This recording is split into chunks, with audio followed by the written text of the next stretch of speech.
Just a personal preference. Her name's Mistletoe. Every flower in your garden's got a bit of poison, huh? Also a personal preference. It reminds me of the last time when we tangled with that Punklordian brat. What did she call this kind of infiltration tool again? Right. Dirty data shell. It wraps around the kernel to fool even top-tier firewalls. But yours is way too clean. Not even a hint of real-world grit. Herta, your tone is unusually emotional. Suggestion. Let's get back to the topic at hand. I thought we were done with that conversation. Unfortunately, current conditions won't let me ignore any variables. Especially the most important one. Your will. Iron Tomb never stops. It is evolving faster than any of our worst projections. Every instant in the Eon's calculation is like a sword hanging over the cosmos. Every move humanity makes could speed up its arrival. Which is exactly why we can't mess this up. And now, Droidhead wants to hand down judgment to the poor cosmos again. Border Star Trade War, Emperor's War, Rupert's death. Every time their instant arrived, it meant another bloodbath for humanity. But in this ultimate battle of erudition, you and I are supposed to be players, not pawns. If you choose to burn yourself out as a resource, then everything we've worked for means nothing. Herta, the cosmos won't just stand by and let a genius throw their life away. And neither will I.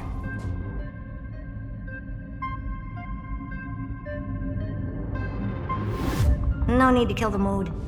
This is why we're here, isn't it? We need to find the Demiurge and that lost key. I'm not here to be a deliverer. I just want to beat Xandar and Droidhead. Right now, I just need to know. Are you with me? Of course. Time to board. After you.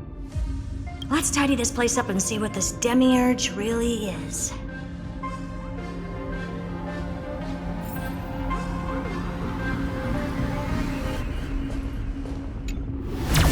Let's hope this Matrix is better organized than the Emperor's junkyard of a birthplace.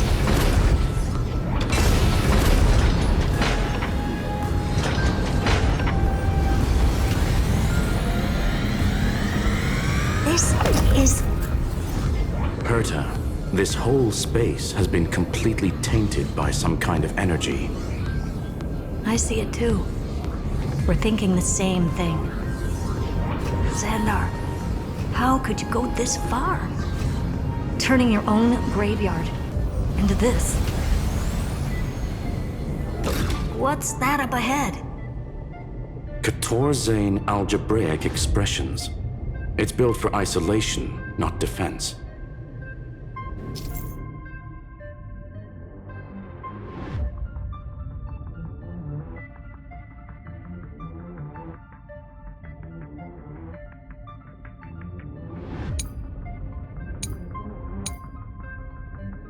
So basically, the door to the tomb, right?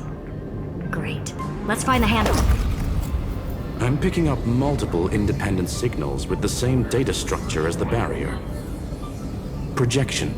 We can hack the terminal, reverse the computation, and turn it into an attack. Classic move. Use their own systems against them. Take us to the nearest one.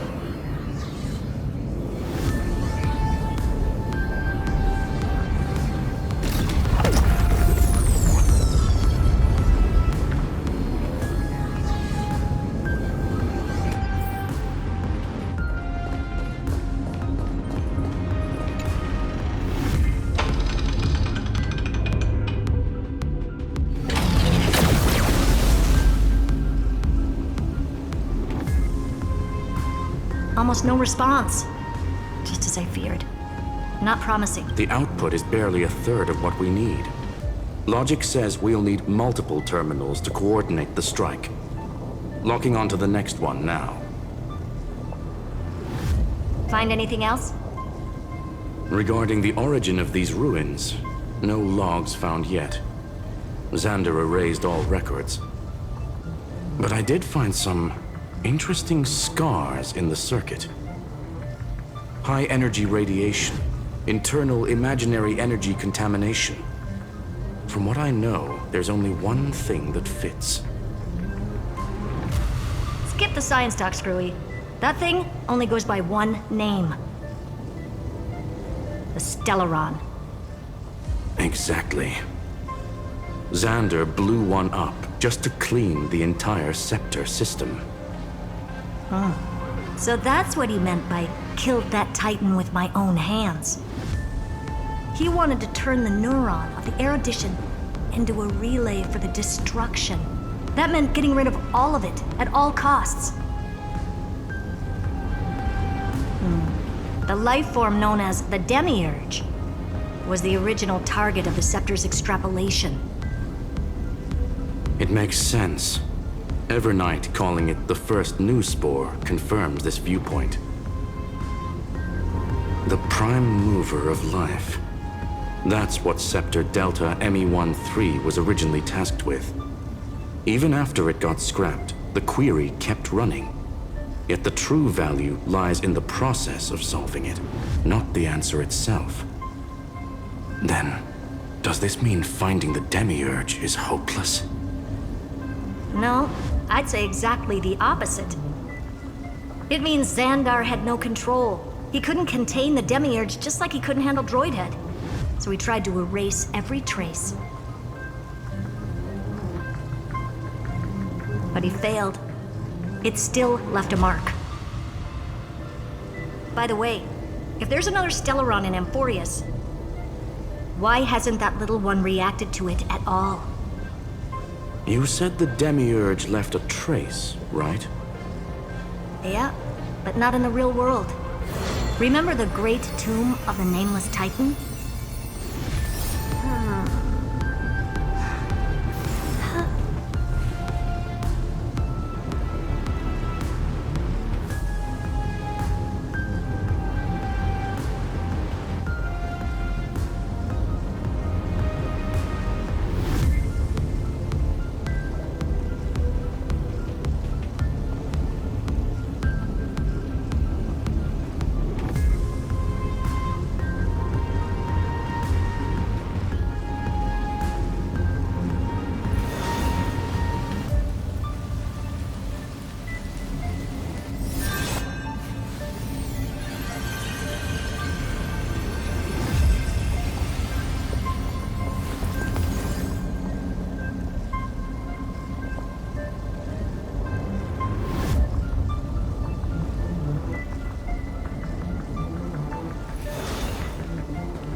Trailblaze Archive 466. The data from Filiate 093 clearly indicates that the Demiurge did in fact enter Amphorius's extrapolation. Inside that world, it was the 13th, forgotten Titan. The one who listened to 30 million cycles of Cyrene's memory. But Evernight said the opposite. She believed that tomb was empty from the start. The Nameless Titan never existed. The so-called listener was just a trap set by the Remembrance to steal the scepter. A mimetic entity full of theatrics. How much of what she's saying is true? Would an Eon really speak in circles like this? I doubt it. The Remembrance's behavior is certainly odd, but her assessment aligns with our current reality. Since we entered the Matrix, we haven't found a single clue pointing to the Demiurge. And that's the key, Screwy. Xandar's actions prove the Demiurge exists. But what Evernight said, and what we've actually seen all point to the opposite. So we have to assume that both are true. And if that's the case, then the contradiction leads us to... the truth. Exactly. One last terminal. One final key. Time to crack open the kernel.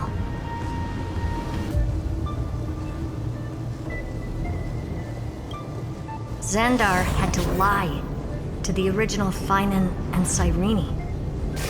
Logic. He had already identified the Remembrance as a threat, yet found no viable way to eliminate it. All right, let's finish this.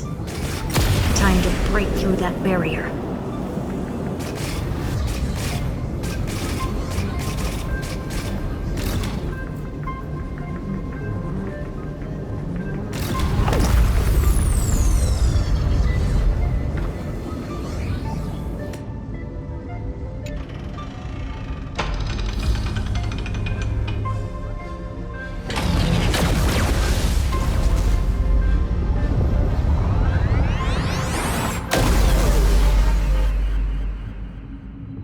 Operation authorized. Path energy readings. The erudition, declining. The destruction, surging. The remembrance, 0.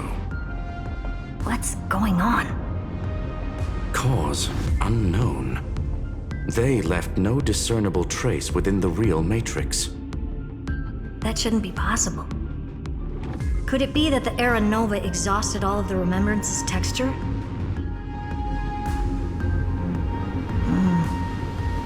Log it for now. The dots still aren't connecting.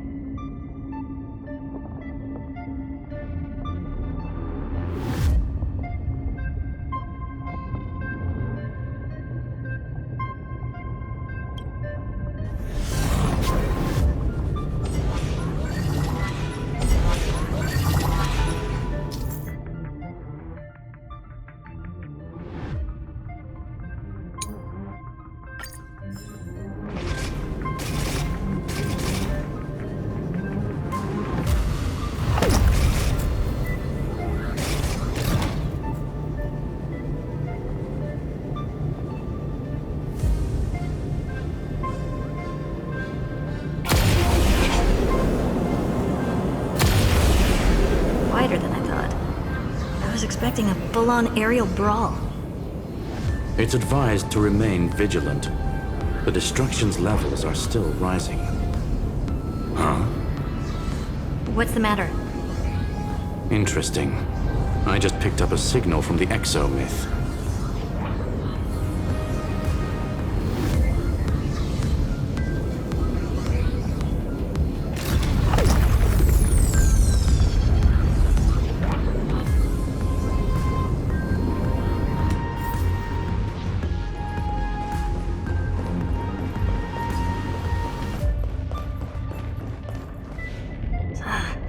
This repulsive force is unlike anything Correct. Judging by its defensive properties, this is the entrance to the exo-myth. I didn't expect that. Who builds a lab in the middle of digital rubble? Then again, never doubt a dead man's resolve. So how's our dearly departed doing? He severed part of his neural pathways to break free from Lord Anaxagoras' control. But that also triggered the failsafe I set. Conclusion: Xandar has lost all combat functionality and is no longer capable of action. So now he's a specter, literally. Screwy, Can you open a path? Just to be sure, I want to see this for myself. Might as well drop in and say hi to the real him. Logic. Scanning his inspiration circuit might help us track down the Demiurge. Exactly. His brain is the crime scene. There's no way it's spotless. But it could be a... That's why you're here. 2-on-1. We've never lost a matchup. I'm honored. The chronocognitive anchor's in place.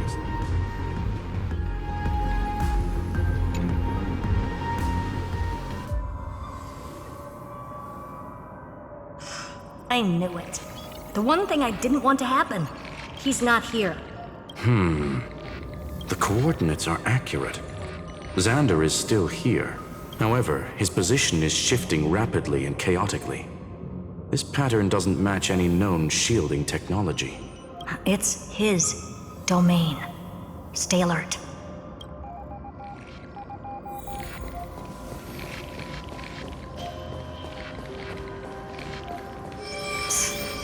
Cheap trick. The spatial field here... We're back. Reverse engineering complete. The results are not what I expected. Logs show Lycurgus revoked administrator access. The chronocognitive anchor can't get a fix because at the system level, Lygus no longer exists. Our navigation target is a null set. So he's stopped resisting? Before vanishing, it seems he left one last message for us. To those who follow, all is proven. Find me beneath the tombstone. Melodramatic. He was expecting us. And once he learned of the Great Tomb's existence, he initiated his own search for the Demiurge. Guess he wants a final showdown. Fine. Let the old Intellitron dig his own grave. Just like he wants.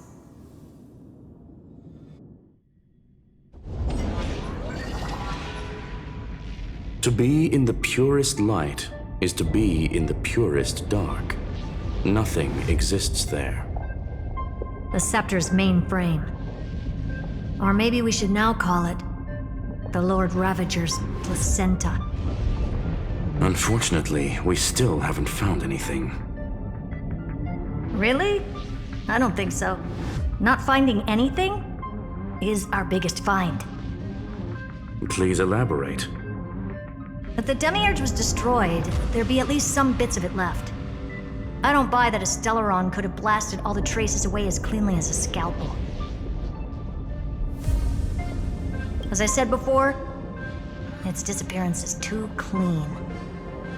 If the garden hadn't stirred the pot, no one would even know about the Demiurge's existence. We're talking about the Scepter's original extrapolation goal. There's no way that nothing of it was left behind.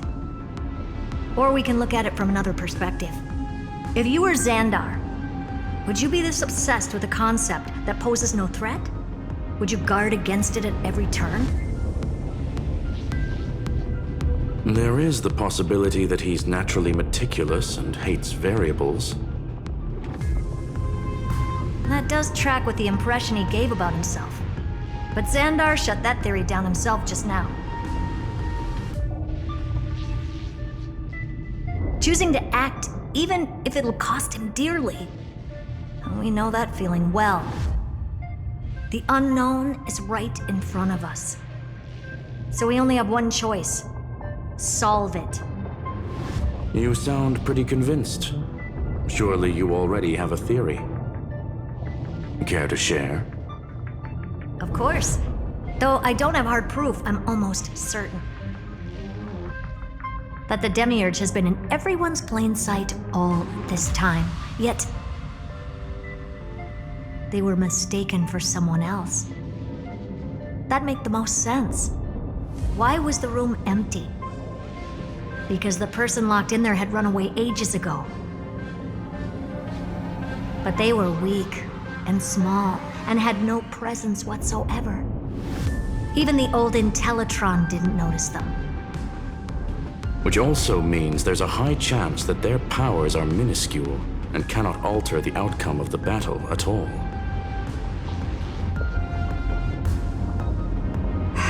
Well, at least Xandar is scared of them. Come on, it's time to confront him.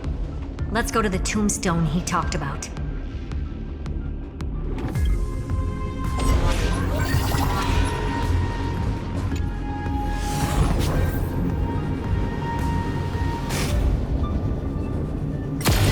What a mess.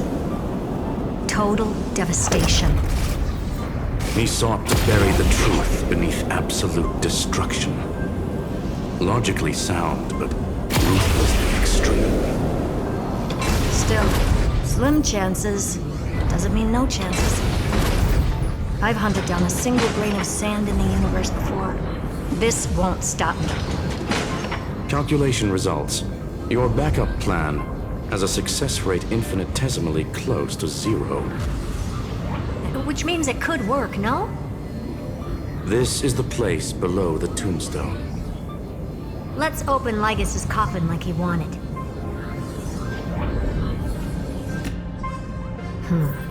Looks like you were right.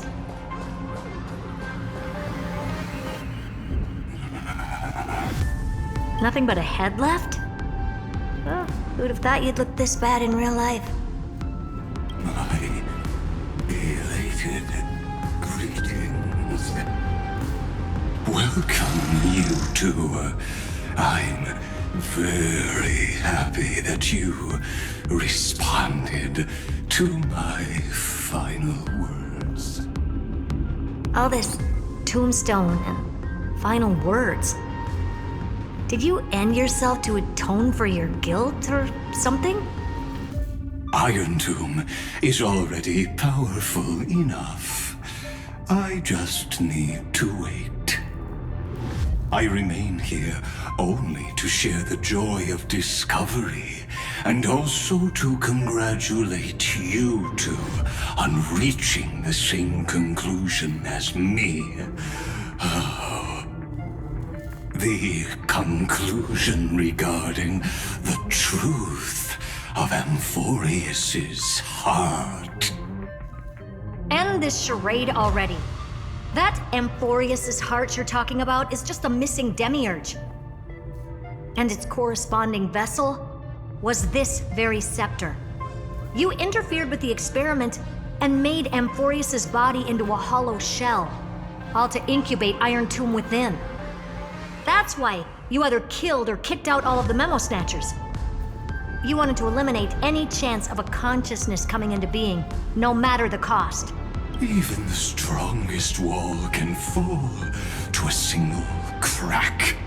The memory of betrayal has been etched into my heart, and I will never show mercy. Now, the perfect vessel has already fused with Amphorius's body. Unfortunately for you, the answer is all but revealed regarding who the demiurge is. Then let us share the joy of discovering the truth. The last secret of the saga will finally dissipate here. As we reveal the truth behind Philius 093's disappearance. A lie by the remembrance.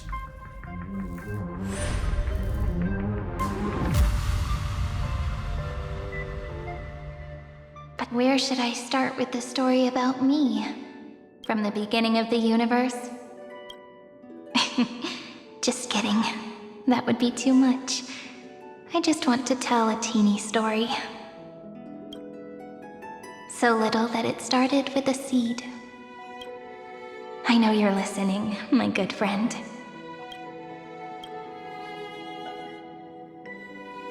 The god in my dream told me that the world sprouted from a seed.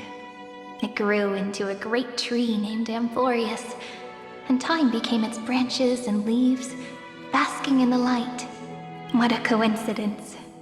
Dappled light coming through the leaves is my first memory as well. On a very ordinary early morning, beneath the village's biggest tree, the daughter of Id Silicii quietly came into this world. What a moving opening. A loud cry was the first gift the child gave to the world. The prophecies fulfilled, the villagers say. This child is a gift from the Titans. Pink hair and sharp ears, she was born to be the priest of time. The Titans also gave their blessings. You shall fade when the flowers bloom, for every ending begets a beginning. Flowers will bloom and wilt. What a beautiful ending. This page concluded in laughter. Cry loud, child. Let your voice reach Orynyx.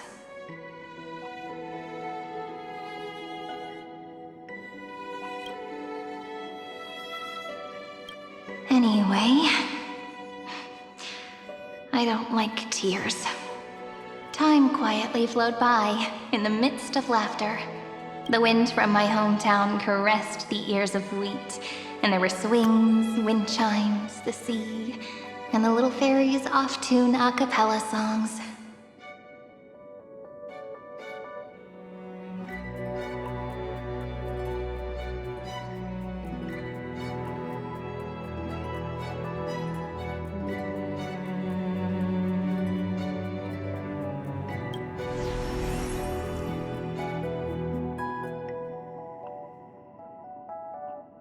But the name Id Silicii came from the unpleasant sorrows of the gods.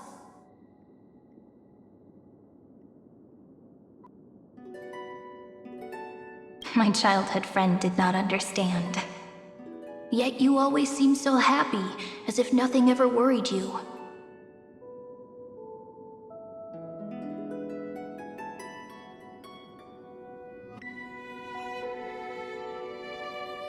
Why was I like that then? The world was gentle to me. So, I grew up to be gentle. But fate was fickle, and it urged the child.